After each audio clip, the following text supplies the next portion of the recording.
রাজ্যে লক্ষাধিক শূন্যপদে কর্মী নিয়োগ করা হবে। নিয়োগ করা হবে স্বাস্থ্য, শিক্ষা এবং পুলিশ বিভাগে। গত 19শে মার্চ মুখ্যমন্ত্রী মমতা বন্দ্যোপাধ্যায় রাজ্যের সরকারি চাকরির এই বার্তাই দিয়েছেন। তিনি জানিয়েছেন, আগামী কিছুদিনের মধ্যে রাজ্যের লক্ষাধিক শূন্যপদে কর্মী নিয়োগ করা হবে। স্বাস্থ্য, শিক্ষা, পুলিশ এবং আরও অন্যান্য দপ্তরের শূন্যপদ পূরণ করা হবে। তো বুঝতে পারছো, বেকার জীবনে একটা আশার আলো কিন্তু জ্বলে উঠেছে। Dear friends, welcome to my channel SN cyber. SN cyber চ্যানেলে তোমাকে স্বাগত জানাই। তো আজ আমি চলে এসেছি পশ্চিমবঙ্গের আপকামিং কিছু গভর্নমেন্ট জব ভ্যাকেন্সি নিয়ে। হ্যাঁ বন্ধুরা, দীর্ঘদিন ধরে পশ্চিমবঙ্গে তেমন কোনো বড় রিক্রুটমেন্ট হয়নি। আর এই নিয়োগ না হওয়ার পিছনে একটা বড় কারণ হচ্ছে ওবিসি মামলা। এই ওবিসি মামলার জন্য রাজ্যে বেশ কিছু রিক্রুটমেন্ট আটকে আছে। তো এই সমস্যাও এবার মিটতে চলেছে এবং 1 লক্ষেরও বেশি শূন্যপদে কর্মী নিয়োগ হতে চলেছে। তো কোন কোন পদে কর্মী নিয়োগ হতে চলেছে, কবে নাগাদ হতে চলেছে এবং ওবিসি মামলার বর্তমান স্থিতি কী আছে, এই মামলা কবে মিটবে, এই সমস্ত গুরুত্বপূর্ণ বিষয়গুলো আলোচনা করব আজকের এই ভিডিওতে। তো তোমরা যারা পশ্চিমবঙ্গে চাকরি প্রার্থী আছো, তোমাদের জন্য ভিডিওটা খুবই গুরুত্বপূর্ণ হতে চলেছে। ভিডিওটা শেষ পর্যন্ত দেখো, অবশ্যই তোমাদের কাজে আসবে। ভিডিওটা শুরু করার আগে একটা ছোট্ট রিকোয়েস্ট, সমস্ত চাকরি, স্কলারশিপ এবং সরকারি বিভিন্ন প্রকল্পের আপডেট পাওয়ার জন্য এসএন সাইবার চ্যানেলটিকে অবশ্যই সাবস্ক্রাইব করে রাখবে। আর তুমি যদি অলরেডি সাবস্ক্রাইব করে রাখছো, থ্যাংক ইউ সো মাচ। তো তোমরা দেখতে পাচ্ছ, West Bengal upcoming government job. রাজ্যে লক্ষাধিক শূন্যপদে নতুন নিয়োগ শীঘ্রই শিক্ষা, স্বাস্থ্য ও পুলিশ বিভাগে। West Bengal government upcoming job vacancy. রাজ্যে অতি শীঘ্রই বিপুল নিয়োগ। আমরা কম বেশি সকলেই জানি, রাজ্যে বিভিন্ন নিয়োগ বর্তমানে হাইকোর্ট কিংবা কোর্টে পড়ে রয়েছে। রাজ্যের শিক্ষক নিয়োগ থেকে শুরু করে পৌরসভা কর্মী নিয়োগ, এছাড়াও আরও অন্যান্য নিয়োগের ক্ষেত্রেও নানান দুর্নীতির কারণে নিয়োগ প্রক্রিয়া স্থগিত রয়েছে। তবে বর্তমানে বেশ কিছুদিন ধরে রাজ্য সরকার নতুনভাবে নিয়োগ প্রক্রিয়া সম্পাদন করার জন্য নানা পদক্ষেপ নিয়েছে। আগামীতে স্বচ্ছ নিয়োগের জন্য মুখ্যমন্ত্রী মমতা বন্দ্যোপাধ্যায় তার বিভিন্ন দপ্তরকে সতর্কও করেছেন। ওবিসি মামলার বর্তমান অবস্থান।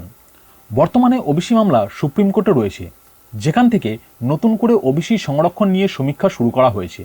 রাজ্য সরকারের আইনজীবী সুপ্রিম কোর্টের নির্দেশ মতো ইতিমধ্যেই সেই সমীক্ষা শুরু করেছেন। এর জন্য সুপ্রিম কোর্ট কর্তৃক 3 মাস আরও এই মামলার রায় পিছিয়ে দিয়েছেন। সে মতো রাজ্যকে মাত্র 3 মাস সময় দিল সুপ্রিম কোর্ট। ইতিমধ্যে সুপ্রিম কোর্টের নির্দেশ শুনে স্বস্তি পেলেন মমতা বন্দ্যোপাধ্যায়। ওবিসি মামলায় আটকে নিয়োগ। রাজ্য সরকারের বার্তা অনুযায়ী রাজ্যে বহু পদে আগামীতে নিয়োগ করতে চলেছে রাজ্য সরকার। তবে রাজ্যে নিয়োগ প্রক্রিয়া বন্ধ থাকার পিছনে কারণ হচ্ছে ওবিসি মামলা। রাজ্য সরকার নিয়োগ সম্পর্কে উৎসাহী থাকলেও রাজ্য সরকার ওবিসি মামলার কারণে নতুন করে নিয়োগ প্রক্রিয়া শুরু করতে পারছে না। রাজ্য সরকার জানিয়েছে, রাজ্যে ওবিসি মামলা মিটলে লক্ষাধিক শূন্যপদে নতুন সরকারি চাকরি দেওয়া হবে। আরও জানান, এক্ষেত্রে অনেক নিয়োগ শুধুমাত্র মামলা মিটলেই শুরু হয়ে যাবে। শিক্ষা, স্বাস্থ্য ও পুলিশ সহ অন্যান্য দপ্তরে লক্ষাধিক চাকরি। মুখ্যমন্ত্রী মমতা বন্দ্যোপাধ্যায় বলেছেন, সুপ্রিম কোর্ট ওবিসি মামলা নিয়ে গতকাল একটি রিপোর্ট দিয়েছেন। তাতে জানা যায়, এই সমস্যা খুব তাড়াতাড়ি মিটতে চলেছে। আর এই সমস্যা মিটে গেলেই রাজ্যে বহু ক্ষেত্রে প্রচুর শূন্যপদে নিয়োগ হতে চলেছে রাজ্য সরকারের বিভিন্ন দপ্তরে।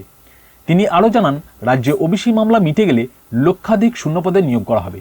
এই চাকরিগুলি শিক্ষা, স্বাস্থ্য ও পুলিশ এছাড়াও আরও অন্যান্য দপ্তরে নেওয়া হবে। ইতিমধ্যে রাজ্যে বহু চাকরি প্রার্থীরা ওবিসি মামলার দিকে তাকিয়ে রয়েছেন। এমনকি কয়েকবার এ নিয়ে আন্দোলনও করেছেন বহু চাকরি প্রার্থীরা। চাকরি প্রার্থীরা রাজ্য সরকারের কাছে আবেদন জানিয়েছেন যাতে তাড়াতাড়ি এই মামলার সমাধান করা হয়। তবে রাজ্য সরকারের বার্তা অনুযায়ী এই মামলার সম্ভবত অতি শীঘ্রই সমাধান হতে চলেছে এবং এই মামলার সমাধান হলে রাজ্য সরকারের বিপুল শূন্যপদে নিয়োগের ইঙ্গিতও দিয়েছেন। তো বুঝতে পারলে, ওবিসি মামলা কিন্তু খুব শীঘ্রই মিটতে চলেছে এবং এই ওবিসি মামলা মিটে গেলেই কিন্তু তোমরা হিউজ পরিমাণে কিন্তু একটা ভ্যাকেন্সি দেখতে পাবে। শিক্ষা, স্বাস্থ্য এবং পুলিশ এই সমস্ত দপ্তরে তোমরা বিরাট একটা ভ্যাকেন্সি তোমরা দেখতে পাবে। তো যেরকম ভ্যাকেন্সি আসা থাকবে, আমরাও কিন্তু পরপর সেই ভিডিও কিন্তু আনতে থাকবো। তো সেই জন্যই বলবো, চ্যানেলটাকে সাবস্ক্রাইব করে পাশে থাকা বেল আইকনটা প্রেস করে রাখো, যাতে পরবর্তী আপডেট তুমি খুব সহজেই পেতে পারো।